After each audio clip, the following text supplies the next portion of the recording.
Good morning, everybody. I'm on my second walk of the morning. It's just gone 10 a.m. now, I think it is, something like that. And I don't have Raiden with me, my 1-year-old husky. I've got a 3-month-old husky with me right now. And yeah, her name is Khaleesi.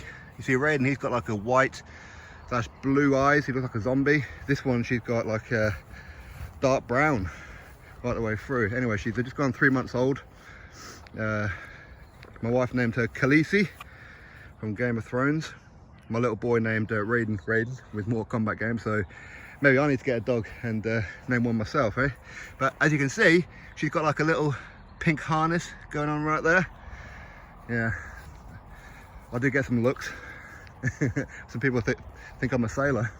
I'm definitely not. But you know what? I don't mind if that's what people think. It's absolutely fine. In fact, they're some of the nicest people I know back for that side. They really are. But anyway, morning sailor. As I'm walking here, now I was actually thinking about it when I had Raiden a bit earlier on, about the British Box Border Control. Do we need them? Or do we not? Maybe they do a good job, but maybe we just concentrate too much on the negatives that they do. And they do quite a few negatives. What's the matter? Come on, come this way. Come on, Ren. There you go, Ren. Yeah, so maybe with the British Box Border Control, we just look at the negatives rather than the good things that they do in boxing. And they do some good in boxing, they do. You know, their medical response is phenomenal. Of course, it kind of has to be with tragedies of years gone by, like Michael Watson and whatever. But at the end of the day, a lot of the things happen to make things better, if that makes sense. So it kind of took what happened to Michael Watson and Joe McClellan and things like that for things to improve medical-wise, medical response. And now the British Box Border Control probably have the best in the world, let's be honest. But you see, I look at the British Box Border Control this way, which is that I get the impression is that they are too afraid to make tough decisions. They want to follow other people's lead, much like with the cancelling of the boxing last weekend, which was the Savannah Marshall Clarissa Shields event. They waited until the Premier League done theirs rather than make a decision themselves. That's gutless. That is gutless. And that worries me about the leadership of the British Box Border Control. Again, with the leadership, I mean, currently you've got Robert Smith. I speak to so many people, it's unbelievable. And quite how some of these people get my number is unbelievable. But you know what?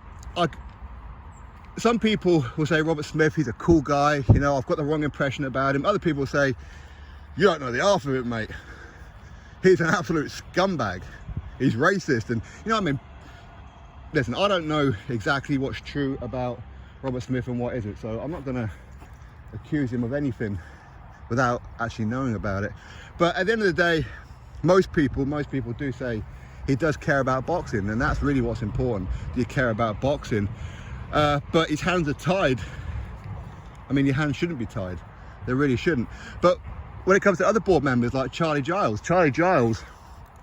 is the British Box Border Control chairman, right?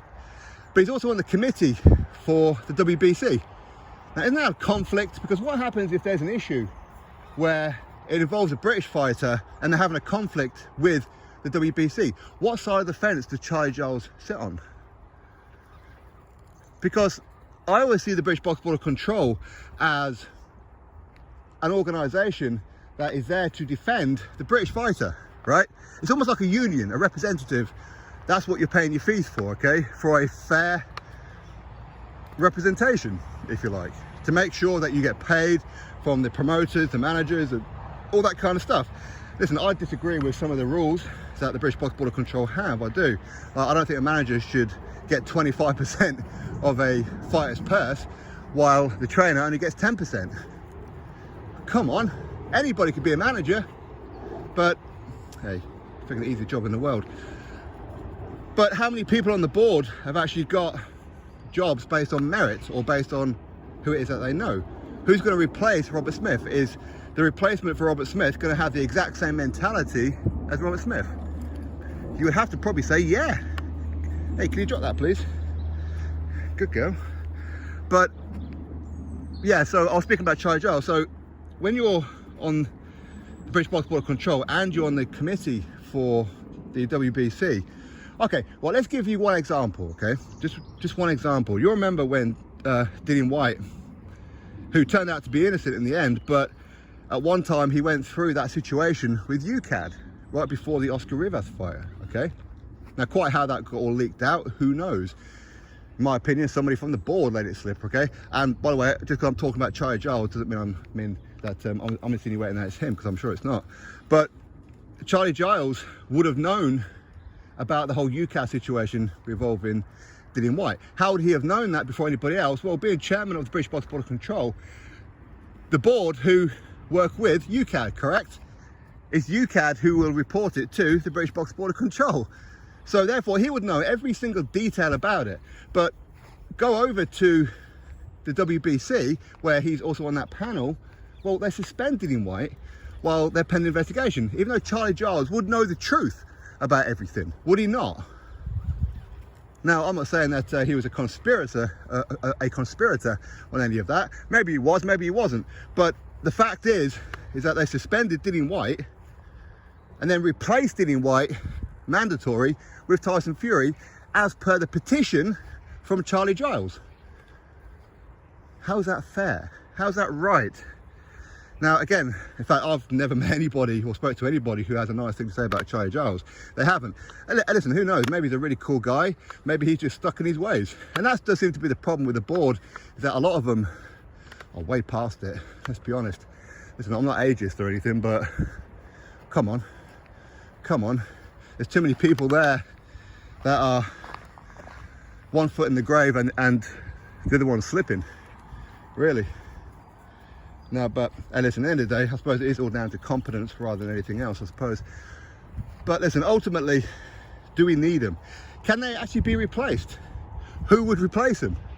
Now, it's very well for us to go, you know what, let's get a whole new board. Let's get Jimmy Tibbs on there. Let's get Tony Bellew on there. Let's get Spencer Fearon on there, or Lennox Lewis, and, you know, ex-fighters, Nigel Benn, Chris Eubank Sr., and so many other people, okay?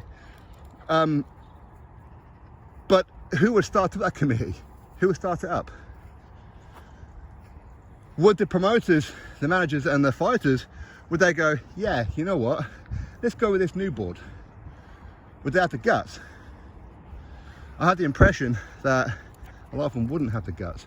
So to talk about getting a new board is probably redundant. There's no point in speaking about a new board, because nobody's really going to do it, are they? What's the matter? What's the matter? Eh? What are you doing? Khaleesi. Come on, you little dragon. Yeah, so I don't really know if it's worthy of really talking about getting like a new people on the board. Something needs to happen, doesn't it? Something definitely needs to happen. In my opinion, and I think most people's opinions as well, is that the board, they're too far stuck in their ways. They're too afraid to make tough decisions. Look at the whole Jack Catterall situation. What did they do? They didn't help. Look at the Dillian Whyte situation. They didn't help. And we can give you so many other examples, but as I said before, they do some good. You know, the medical response is phenomenal. It is the best in the world. I don't care what anyone says, it's the best in the world. It really is. But something needs to happen. Do we need the board? Listen, it's very easy to go, no, get rid of them. Well, somebody needs to govern boxing. Otherwise, you've got promoters, managers, fighters running around doing pretty much whatever they want. And nobody's there to govern them. But there again, depends on what the board do anyway. I mean, would I get a license? Me? No, I wouldn't get a license. And it's got nothing to do with merit, it's got everything to do with the fact that I'm opinionated. So I would never get a license myself. I could never be a manager, a promoter, a trainer for the board. I couldn't. I would have been told that that would never happen, because apparently Robert Smith has a bit of a personal issue with me. Well, it's his first mistake, isn't it? You allow personal feelings to get in the way. But, and listen, it won't just be me. There'll be a lot of other people who can't get things because they're not in favour. You have to be in favour. But, right, shall we go home? I think it's time. What do you think? What do you think? I think so. Come on in, let's go. All right, everyone, take care. Catch you next video. Subscribe.